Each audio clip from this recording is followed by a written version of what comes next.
Saudari-saudaraku yang terkasih dalam Tuhan, berjumpa kembali dengan saya Romo Yohanes Gunawan dari Seminari Menengah Santo Petrus Canisius Mertoyudan, Magelang. Pada hari ini saya ingin mengajak kita untuk merenungkan satu poin dari sabda Tuhan, yaitu soal belas kasih.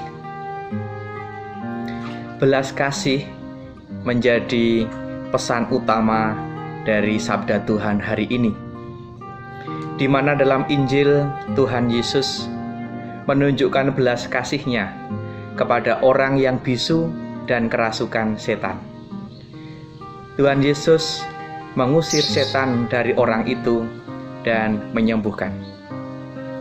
Kemudian Tuhan Yesus berkeliling, mengajar, mewartakan kabar gembira, dan juga Tuhan Yesus menunjukkan belas kasih kepada orang-orang yang Dia jumpai. Dan ketika melihat banyak orang seperti domba tak bergembala, Tuhan Yesus mengungkapkan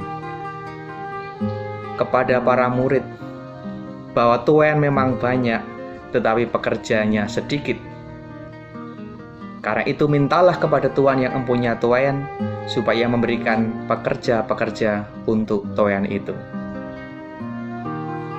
Belas kasih menjadi semangat dasar dari pewartaan Tuhan Yesus. Dan kita sebagai pengikut Kristus pada zaman ini juga dipanggil untuk menghadirkan belas kasih itu kepada orang-orang yang kita jumpai, kepada orang-orang yang ada di sekitar kita, terlebih di masa pandemi COVID-19 saat ini. Sejak tanggal 3 Juli sampai nanti tanggal 20 Juli, pemerintah telah menerapkan PPKM darurat untuk Pulau Jawa dan Bali. Hal ini dilakukan untuk mencegah dan juga mengurangi penularan COVID yang semakin mengganas. Maka kita sebagai pribadi pengikut Kristus, kita juga diajak untuk punya semangat belas kasih kepada orang-orang yang ada di sekitar kita, untuk menunjukkan kepedulian kita. Kalau pemerintah Jawa Tengah mengajak kita dengan jogo tonggo, peduli kepada tetangga kita yang sedang terpapar COVID, terlebih yang sedang menjalani isolasi atau karantina mandiri di rumah. Saya melihat ada begitu banyak gerakan-gerakan dalam skala kecil maupun skala besar untuk menunjukkan kepedulian dan belas kasih itu. Dalam satu RT mengumpulkan makanan atau uang, lalu dibelanjakan atau dibelikan makanan untuk warga yang terpapar COVID. Ini sebuah gerakan yang sangat bagus. Dan juga ada gerakan-gerakan lain, kepedulian untuk menolong mereka yang terdampak ekonomi, dengan memberikan santunan, memberikan beasiswa, dan sebagainya.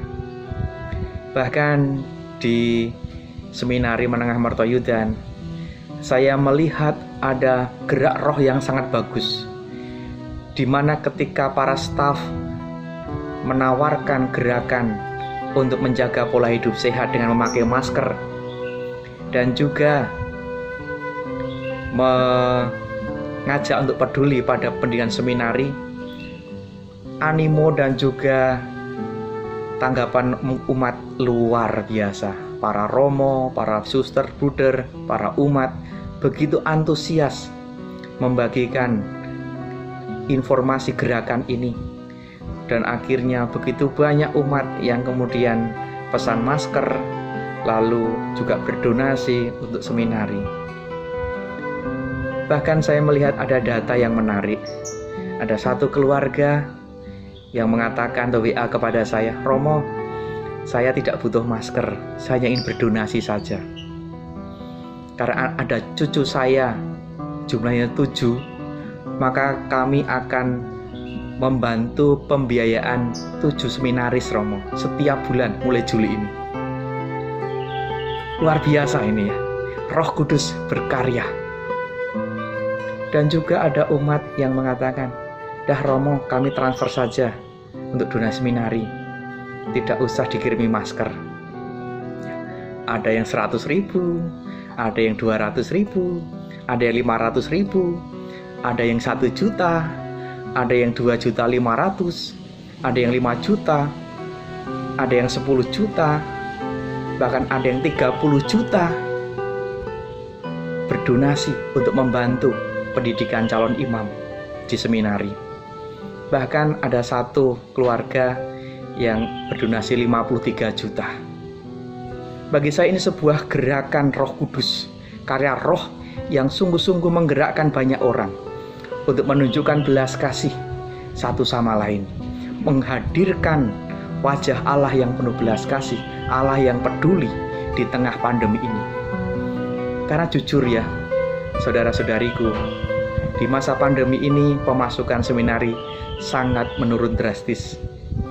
Para seminaris hanya dibebani membiayai atau bayar sekolah. Sementara itu, Bapak Uskup dan Romo Provinsial meminta kami para staf jangan sampai mem-PHK karyawan. Pada seminari ada cukup banyak karyawan, ada 20-an karyawan. Harus diberikan gaji yang seperti adanya.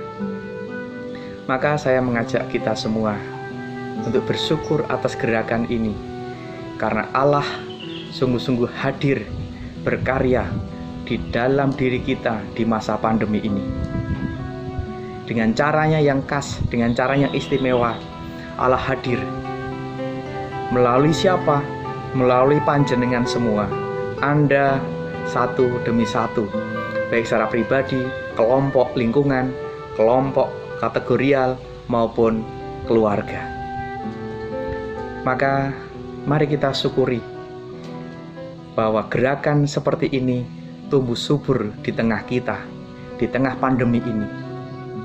Kita diajak untuk tidak menyerah dan adanya pandemi ini, tapi diajak terus-menerus untuk mengobarkan pengharapan dan kepedulian satu sama lain. Semoga usaha-usaha kita, entah kecil maupun besar, diberkati Tuhan, agar kita sungguh memancarkan wajah Allah yang berbelas kasih, Allah yang peduli kepada umatnya.